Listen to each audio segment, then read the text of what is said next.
Back in the summer of 2020, there was a tag video called something like 20 classics to read in the 2020s. And it was like a TBR, like just 20 books, 20 classics you wanted to read in the decade to come. And I thought this was a great one to do because I'm a pretty slow reader and, it seems like achievable goals, right? But now we are halfway through, so I thought, why not go back, revisit that video and see how I'm doing. I have a feeling it's not that great. I don't even remember I remember some, but I don't remember all of the books that are on this list. So I think it'd be interesting to revisit it and watch it again with you guys. So I'm gonna watch it down here and you're gonna watch it up there, hopefully. The first 10 are gonna be books that are on my shelf, and then the next 10 are gonna be sort of more hypothetical, just things that I really, really want to read. So book number 1 is Moby Dick. You can see I have a little bookmark there. I have been reading it ever since I borrowed it from my cousin just before I came to Japan, which has been about 6 years now. So yeah. The book to me is like what the whale is to Ahab, as in like it's my challenge, the thing I have to overcome and defeat, and I will one day defeat this book. I don't want to give the wrong impression though, like I actually adore what I've read so far. It's just really difficult to read sometimes stuff that's so old, like I think it's from the 1700s, so yeah, the language is tricky sometimes, but I adore what it is. It just sort of takes a lot out of my brain. This will be the year, maybe. This will be the year that I finally defeat my white whale. Okay, so that wasn't the year that I finished reading Moby Dick. That bookmark is probably still in exactly the same place. I think it was about halfway through, right? And yeah, I never got picked back up again. And I don't need to say anything. It's true. Everything I said in the video, I really liked the book. It was just a bit much. Maybe it was the wrong time, I don't know, but it did feel like maybe the greatest American novel, like of the few that I've read. So, okay, yeah, it's gotta happen. Off to a great start. Number 2 is, I don't know if you can see that, I hope you can. It's Unnatural Selection, a selection. So a selection of the actual novel. It's not as big as the actual Darwin. Like, I've always been interested in the origin of species and Darwin, and I've read stuff about Darwin, and the theories are just like really fascinating and inspiring for me. Just the general kind of idea of life as something which, in order to exist, it has to sort of diversify, and its sort of main force is to find change and ways of changing itself. Like, I know it's science, but just sort of conceptually and almost spiritually, like it's always been something which I find really amazing. And also like the way that different species like are connected to each other. Like, I've read already a little bit of this and it was really great, so I'm excited to read the rest of it. Again, nothing to say here. It's going to be that like this for every single book. I'm just like, yep, haven't read it, haven't made any progress. It's not even like that big a book. It's not even the full origin of species. It's just like a selection. But it's back in London. More importantly, what happened to that shirt? Like, never mind what happened to my reading goals. Like, that shirt is like pretty good. I need something like that. I'm so tired of these clothes. Next one is Japanese Poetic Diaries. So I think most people have heard of haiku. Finally, this is a different form called something haibun, I've actually read, which is basically like prose, and then like prose broken up with bits of poetry and in a diary format. So you'll have like a few paragraphs of someone describing their day, and then some specific detail that they noticed will be written in a poetic meter. And I love it. I adore this form.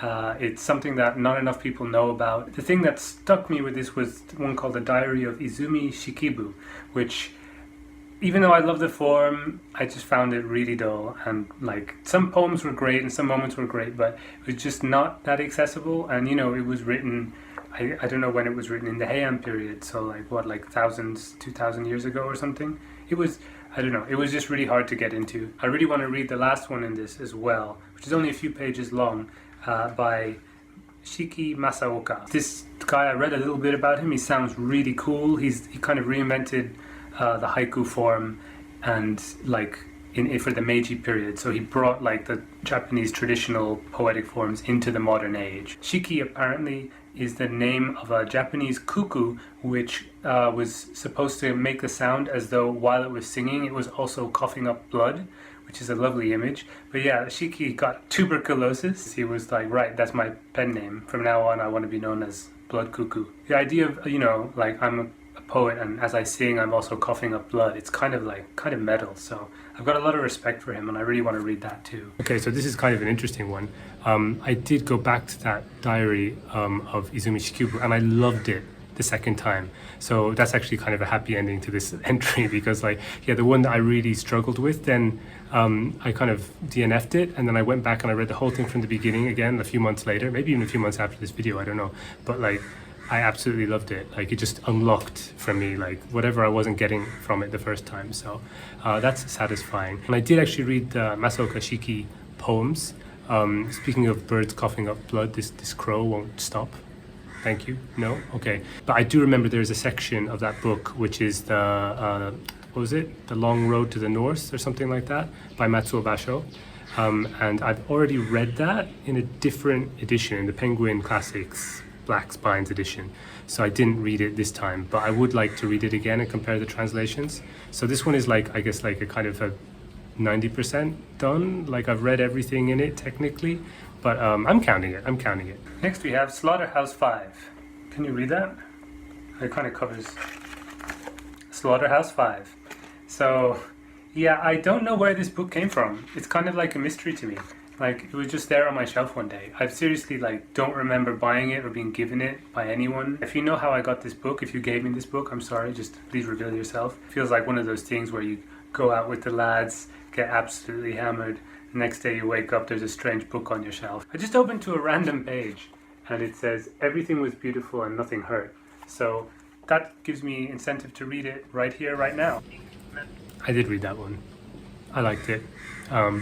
It was the first and so far only time I've read Kurt Vonnegut, and it was very good, and amazingly so, because it's about war, and usually I don't like books about war. They don't do it for me. It felt like very that sort of like boomer post-war generation of classic writing. It felt very much like that vibe. Even though it's a book where the main character, who's a soldier in World War II, ends up like kind of flitting around in his timeline, and it goes all over the place, and it goes to space with aliens at one point. But yeah, I felt very much like I was reading something produced in the 1960s. Or it was the 1960s, wasn't it? Yeah, anyway, it was very immersive in that way. Speak Memory, the autobiography of Vladimir Nabokov. Now, I'm not normally one for... This is sad. I don't have this book anymore. For non-fiction. But because it's Vladimir Nabokov, then I'll just read anything that he's done. Yeah, I say I'll read anything that he's done, but I didn't read anything that he's done in between 2020 and 2025. So, you know, obviously you have to take what I say with a heavy pinch of salt. Apparently, like, if you go by the blurby critic things that they write here and other stuff that was written when it came out, then this is like meant to be an incredibly good autobiography. Okay, I did though get more into reading autobiography and memoirs and stuff like that in between that time and this time. So even though I didn't read that book, it was too heavy. I had to leave it in Japan.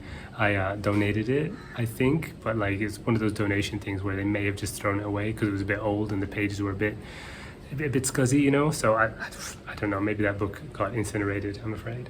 Number 6 is Demons, the Dostoevsky book. It's an absolute tome. It's a real, what they call a doorstopper. You could do a lot of functional things with a book like this. Dostoevsky will always have a special place in my heart. His characters are just so bitter and self-righteous and lost. You just kind of want to give them a hug. Well, you don't want to give them a hug if they're like, you know, murdering old women and stuff like that. I did read Demons. I should be keeping count of this really, but I kind of don't want to know the score at the end. But yeah, I did read it, and it remains one of the best books I've ever read, probably, or with the best characters. And like, yeah, I only read Dostoevsky like every so often because I feel like it's such a monumental undertaking. And he hasn't written that many books, and I kind of want to space them out through my life. Number 7, The Private Memoirs and Confessions of a Justified Sinner. I had to look at it to read it because it's quite a mouthful. I can say it off by heart now. I remember when I started talking about this book, it was difficult for me to say the title, but now I've talked about it so much that like it just like rolls off the tongue. I've actually had to get this for my university course, and then they pulled it off the syllabus, so I never read it. It's a really short little gothic novel, and you know, because it's a gothic novel, I was always excited about reading it and thought, yeah, I'll just, you know, carry this around until I do read it one day. And yeah, I read about it on Wiki, and it's interesting because it seems that like it was the writer James Hogg was super popular, like really acclaimed when he was alive. After he died, yeah, he completely fell out of favor, and it was the case for about 100 years or something. And then only in the 1900s, he got rediscovered, and that just like was fascinating for me because the whole idea of a classic is kind of contentious because I guess we think of it as something which has stood the test of time normally, and yet something like this, didn't, because it was popular and then not popular, and now it's seen as a classic only recently. So yeah, I find that fascinating. Fun fact, James Hogg is also the ancestor of Alice Munro, a contemporary fiction writer now. So once I read this, I definitely want to read some of her stuff to see if, some literary magic is passed on through genetics. That's not fair. That's not fair. Right when I was feeling like confident, like, yes, I definitely read that book. Then at the end I say, like, when I finish this, I'm going to go on to read Alice Munro. Because I never read anything by Alice Munro yet, even though, I ended up living in Canada for a year, and the Seb who made this video did not expect that was going to happen and still wanted to read Alice Munro. So like, I feel like even more like Alice Munro kind of pressure on my shoulders. I do now that I reminded myself of it. But anyway, yeah, I haven't read Alice Munro, but she's not on the list. She's not on the list. She's not in the 20s, 2020, 20s, whatever. She's not in the 20 of the 2020s. So it's okay. I read James Hogg, and that's probably one of my favorite books now as well. So, I'm counting this as a success. Move on. Number 8 is Los Premios, or in English, The Winners. But I think it's actually prizes, the prizes, Los Premios. But anyway, it's always translated as The Winners, by Julio Cortázar. I got this book in Peru. My Spanish is not good enough that I can read a novel in Spanish, sadly. So that's like a goal for me, that, in 10 years, I want to be able to read a full novel in Spanish. The premise is there's a bunch of people, they win a lottery, and then the lottery is that they all get to take a cruise somewhere, but they don't know where. So there's a bunch of strangers on a boat. And I love bunch of strangers on a boat stories. The premise of having a bunch of people from different walks of life all together in some confined space and having to interact.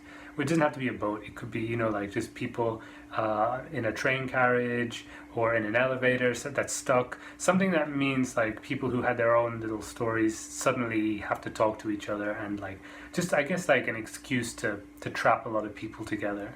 I don't know why, but I've always loved that setup. So yeah, looking forward to this one when I can speak Spanish. That's interesting, because I don't feel that enamored with that setup anymore now, 5 years later. And it's not because I've read loads of books like that. In fact, I feel I should read. I've never read, what's it called, And Then There Were None, by Agatha Christie, for example. I mean, like, it just sounds like, when I hear it now, it sounds like a generic Agatha Christie kind of thing, right?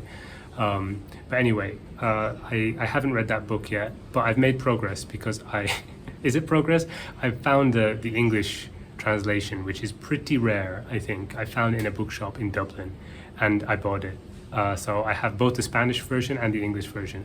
I'd forgotten, though, that my original goal was to read it all in Spanish. So when it popped up, Los Premios, I was like, oh, cool, I have the English version of that. So I'm one step closer than I was in the video to actually being able to read it. And then past me says, my goal is to read it in Spanish. So I was like, damn, okay. I don't think I'm any closer in that respect. Number 9 is the Anthology of Chinese Literature, a very thoughtful present I received once, and specifically the Book of Songs, which takes up the first little chunk of this. It had a huge influence on Chinese literature and language and culture, and apparently even today certain phrases from the Book of Songs are used as in normal language. Easily the oldest thing I have here. I think it's like 600 BC. So should be an interesting challenge. That's another sad one. I had to lose it when I left Japan. All those like kind of really massive books that I had to get rid of when I left Japan. Even Demons, right, which I absolutely loved, but like I just, too heavy, too much money to post it. So yeah, I don't have that book anymore, unfortunately. And I'd totally forgotten about its existence. I'm glad I watched this to remind myself that the Book of Songs actually does exist, and it does sound like a cool thing that I'd like to read at some point. I don't know if I'm going to actually complete this challenge, guys. Like, I still have 5 years to go, so 5 years seems like plenty of time to find the Book of Songs again somewhere and read it, but, well, we'll see. Number 10 is Under the Volcano by Malcolm Lowry, and I don't know much about this one. It was also a gift. Apparently it's about a British guy in a Mexican town on the Day of the Dead, being drunk and at the foot of a big volcano. That sort of sounds like Diary of a White Guy on his gap year, but apparently it's more like this modernist exploration of alcoholism and how this guy's mind disintegrates. So that's nice. Didn't read that, had to leave it in Japan. That was also like a gift from somebody who really loved that book and recommended it to me and thought that I would really vibe with it. So this video is just making me feel bad at this point. You know, it's just like, oops. But that is one that like I feel is probably more easy to find than the Book of Songs, you know what I mean? Like I'm sure that's in libraries. And I'd totally forgotten about it. So okay, good to remember. Under the Volcano, Malcolm Lowry. It's back on the list. Now we are on to the not on my shelf section. So for number 11, I want to say all of the Greek tragedies. At least all the ones I haven't read yet. And I know that sounds like kind of cheating because I'm doing more than one in one place, but they're not so long. And also, like, I've already read quite a few. There's 32 in total, and I think I've read like 8 or 9. There's such a wealth of knowledge and like ways of thinking about myths, and I'm really into the myths. I just would love to be able to have all of those under my belt. It would be a cool thing to say as well, wouldn't it? Like, yeah, I've read every Greek tragedy ever. Well, of the ones that are available to read. I think this one, I mean, like, this counts as winning because I have been reading a lot of Greek tragedies, specifically Euripides, and I haven't finished all of the, what did he say, 32? 32, I think it was, the 32 surviving texts, but I've read a lot more, I think, than I had read back 5 years ago. So I'm on the way there. Will I finish them all by the end of the decade? Who knows? Watch this space. Number 12 has to be something by Jane Austen, so I guess Pride and Prejudice, because that's the one that people always say you gotta read. My number one, I think, shameful thing when it comes to books is not having read any Austen. And that hasn't changed. And I don't feel anyone should ever feel ashamed or like kind of bad about not having read a certain author or a certain book. No, we should. We should. But I do feel bad about Austen. I'm just kidding. Like, she's the one writer who I feel like I don't know why, I feel like she just passed me by when I was like growing up. Pride and Prejudice is the one they say you should go for, but I kind of feel more attracted to Northanger Abbey because I know that it's a parody of Gothic novels and I really like, and I've read a lot of Gothic novels. So maybe Northanger Abbey instead, or maybe both. Why not? I have a full decade. Why not both? Okay, what's changed here is that I don't think Jane Austen is the only like number one kind of shameful thing in my past now, because I know more of like those sort of like classic Victorian female writers. Is she Victorian? I don't know. You know, like old Western women writers that are like part of the canon. There's so few of them, and I haven't read like any of them. So I mean, no, that's not true, but like I haven't read Charlotte Bronte, you know, I haven't read any of the Brontes, and I haven't read Jane Austen. You should bully for me for this, right? I should be bullied down in the comments for not having done this. But that's the thing, I guess, is because they're on TV all the time, like they were growing up, so like Charles Dickens, you know, it's just like I feel like I know all these stories already, so they're not that interesting for me, but I'm sure it'd be very different to actually read them. Oh, and I still feel the same about like Northanger Abbey, you know, like I feel like that would probably be a better way in for me because it's like engaging with the Gothic tradition, which I'm all about. Number 13 is something by James Joyce, and so it's got to be Ulysses. Like my dad, who's Irish, has always been trying to get me to read Joyce. Once I read Joyce, I know it'll be the end of any sliver of adolescence I still have in me, you know? Like, not reading Joyce is the last I have of rebelling against my father, and I don't really want to let that go. Even though it's like Ulysses and Greek myth, and you know, it seems like it's my kind of thing. I can read him like in the later half of the 2020s, you know? Like, I don't have to rush. I'll get to it, but I don't have to rush. I just let myself off the hook there, because I did actually try to read Ulysses in the earlier half of the 2020s and failed spectacularly. And as I say, failed, I just like, it took so much time and effort and energy to get through the first chapter when I didn't have that much to give, I think. And I was like, you know what, I'm just gonna read the rest of this at another point in my life. And yeah, like here in the video, I'm like, let's leave it till the second half. So that's maybe when it's gonna happen.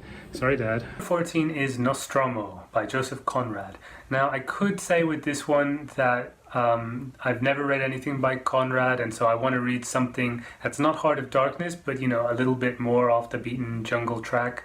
Or I could say even that When it comes to Conrad, like I know that he inspired Edward Said, who's the guy who kind of invented post-colonialism, but it's Alien.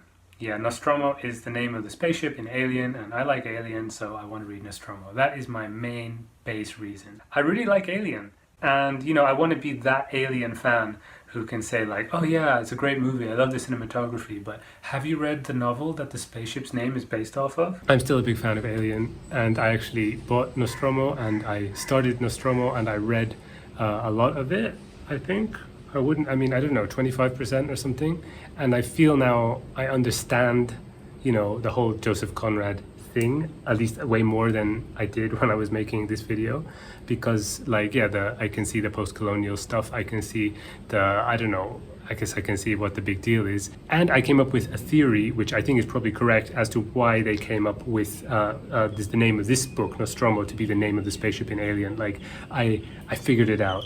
And so I felt like really satisfied when I had done, although I won't know until I've really read the book properly.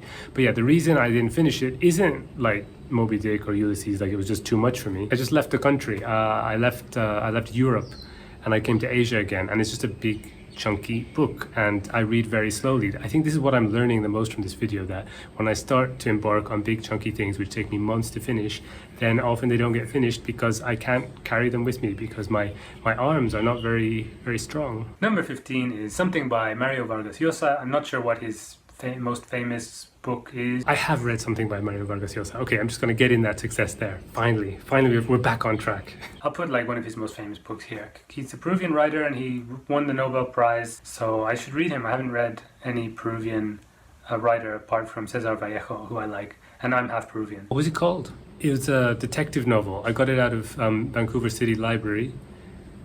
It was called, oh my god, I can't remember what it was called. This is really bothering me. It's like a one-car town, so there's like one taxi driver, and there's no police car, right? So the detectives have to like kind of, you know, do deals with this taxi driver so that he's available, so that they can go investigate scenes of the crime. And there's lots of like, you know, livestock. It's just kind of fun in that way. Like you can, you know, I guess there's so many writers who've thought, what if that kind of famous genre happened in my country? Like it would be totally different, right? How would it go down?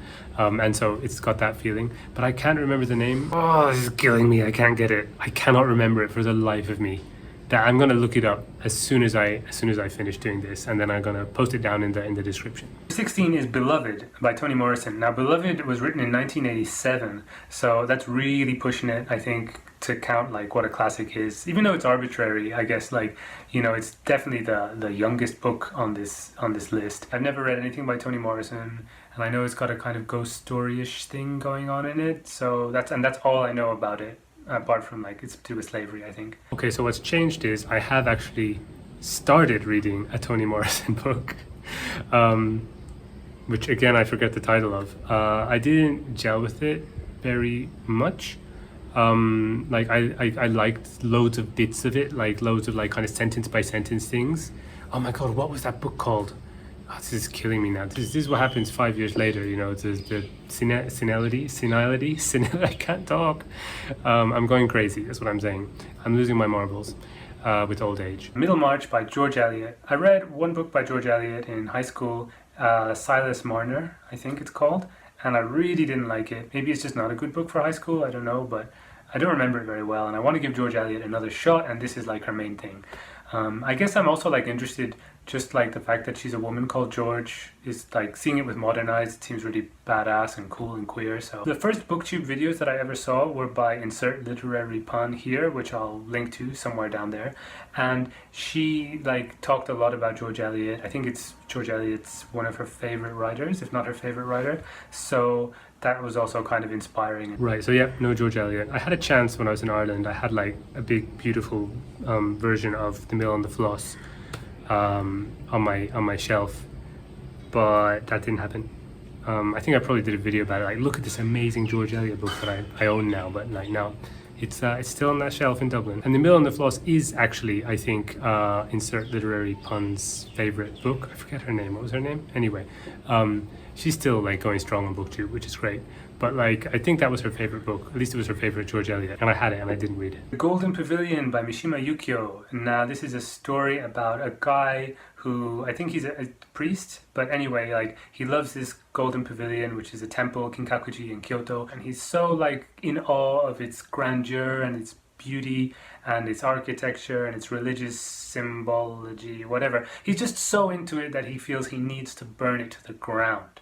So that's what he does, and that's like the premise. That's all I know about the story, but it's a good premise, right? Like that premise is exactly what I expect from Mishima Yukio, who I feel like is one of my favorite writers, even though I've only read a novella and a short story by him. That passion for something, that destructive passion for something, is something which I like. He writes so well, and this is meant to be one of his main books, and I've been to Kinkakuji as well, so that's just exciting, and I'm really looking forward to reading it. Okay, I did not know that I considered Yukio Mishima one of my favorite writers. That is interesting news. Guess I should read more by him, because I think, I did read The Temple of the Golden Pavilion, thank God, and I really liked it. And it's exactly like I described it here in that video. But yeah, I haven't read anything since then, I think. So yeah, that is a nice reminder to go back to a writer which is apparently one of my favorites. Rebecca by Daphne du Maurier. Now, I've seen the Alfred Hitchcock film, and I've also seen the Hitchcock film of The Birds, which she also wrote originally. But The Birds is a short story, I think, or a novella, I'm not sure. But anyway, I'm not including it. But Rebecca's a novel, so that's going on here. From Hitchcock's movies, my image is that Daphne du Maurier writes these atmospheric, creepy stories that seem to be right up my alley. Rebecca, for those who don't know, is a story of a woman who gets married and then is kind of haunted by the ghost of her husband's ex-wife, although it's not a supernatural haunting, it's just that she feels her presence everywhere and in everything. So the servants are talking about her husband's talking about her, the narrator herself is talking to herself about her, and also you never find out the narrator's name, you only ever know the name Rebecca, so it's just like Rebecca, Rebecca, Rebecca. Like a psychological ghost story, which sounds great, sounds exactly like what I need. So that hasn't changed. More than Rebecca, I'd like to read The Birds, actually, because I'm more curious about how that is different from the film, which I love a lot. So yeah, maybe if I read The Birds instead of Rebecca, that can count as the Daphne du Maurier. But I've got another 5 years, so yeah, it'll happen, don't worry guys. And finally, number 20 is Passing by Nella Larsen. I first found out about this book when I read an essay by Judith Butler. I always thought that passing was something that came from the queer community and was a kind of modern term. But in fact, this book was written in 1929, so it's way earlier, and it comes from the African American experience of people who are mixed race and passing as white. And so that's what the premise of this novel is. I think there's two, I don't know if they're sisters, but like two women, and one of them passes and one doesn't, and like the plot revolves around their experiences. I just really want to read it and, learn stuff. And also, if going by what Butler says, this story sounds pretty ace as well. So I'm just really excited for this one. I forgot that I used to say ace. I used to say ace sometimes, like things that were cool. I'd say that's ace. It's a pretty ace story. But yeah, I actually have read Passing by Nella Larsen, and it's brilliant. So I'm really glad we can end on a high note, because that was the last one, wasn't it? Let's see. That's it. We finished. Those are 20 books that I want to read in the next decade. I think I can do it. I think I can do it like much sooner than the end of the decade. Maybe I'll read a bunch of them this year. Who knows? I'm definitely going to try my best, and just like going over them has made me excited to start getting into that pile. I wonder how many of these books I read like shortly after making this video, because they were like fresh in my mind and I was kind of excited, like, oh yeah, all these great books to read, let's start, right? And then I just kind of forgot about it. I'm trying to remember now what I actually accomplished on this list, and I'm pretty sure it all happened while I was in Japan, and then after I left Japan, like, it was gone from my mind. But this is a good reminder now that those are some books that I want to read. But also, like, I do believe that it's fine when your goals change, especially when it comes to things like books, right? Like, there's always like millions of books that like everybody wants to read, I feel. And if you stop wanting to read one and then start wanting to read another one, then that's cool as well. I guess it stops being okay when your attention, like mine, just keeps flitting around like what's it called? Not a magpie, a squirrel. Like kind of, oh, I want that, oh, that looks great, and then you don't end up reading anything, or at least some people don't. Anyway, that was my midpoint check-in for the 20 books I want to read in the 2020s. I'm curious if I will actually continue this or not. I like because I don't feel like that kind of like passion that I had back then, like, oh, these are the books that I got, you know, like there's other books that are interesting for me now. I'm glad I got a few of them in at least, and there's a few of them that just also have to happen, like the, you know, Jane Austen and James Joyce, right? So you know, definitely I'm going to make progress on this list. Whether I actually get to the full 20 or not, well, maybe I'll make another video in 5 years and we'll find out. And now, to eliminate all these background birds, let's do the sign off from the 2020 video rather than this one. I really enjoyed making this. I hope you enjoyed watching it. If you have any recommendations about things I should add to this list, or if you are interested in any of the books, or you think that I should avoid one of these books for some special reason, then please let me know. Comment in the comments, and I'll see you another time. Bye bye.